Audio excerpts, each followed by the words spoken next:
The Sound of Our Change, an Embalmer-inspired poem written by Janet M. Walters.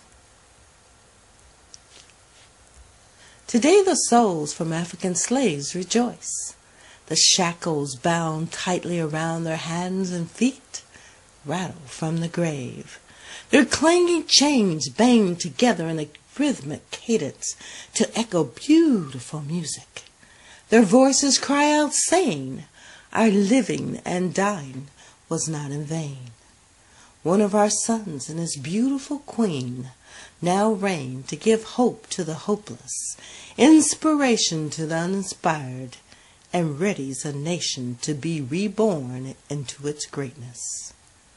Today the souls of African slaves unite with the spirits of many nations.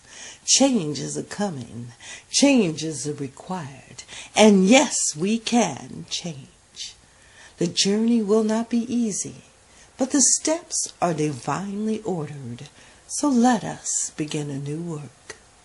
Like the dreams of men and women who once walked this earth, our souls wander amongst you to share this moment in time.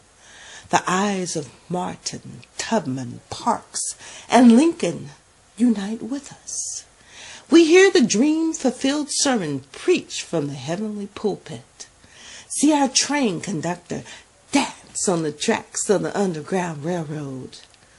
View an empty seat left on the bus, since we are now at the wheel. And a man now pens a new letter describing their purpose for living and dying. Today, the 12 tribes which formed our nations have an opportunity to regain the humanity of man by acts of kindness and love.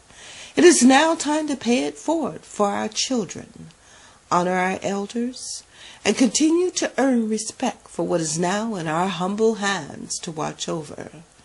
Today the souls of African slaves remember their voyage on the old ship of Zion and shout, get on board, get on board. The sweat of your ancestors built the White House with the hope that someday one of its children or their children's children would walk the halls, sleep in comfort, and enjoy its majestic history and workmanship. President Barack Hussein Obama, our message is to you, is to listen to the sounds of our clanging chains. Walk the halls proudly of the house we built for you. This house will never see foreclosure. The mortgage debt duly paid by the stripes on our back and the sweat of our brows many years ago. Show the world that a man born of a woman, seated by a man from Kenya, and loved by multi-ethnic relatives, has the blood of kings. Unite this world through your experience and our message. Make way for others to add to this message, to define this moment in time forever. We now know we did not live or die in vain. Our purpose lives on in you and the lives you will touch with your message of hope and change. Hear our chains clang when you grow weary. Our souls rejoice and our purpose now set before the world to see. It has been worthwhile. This is our message.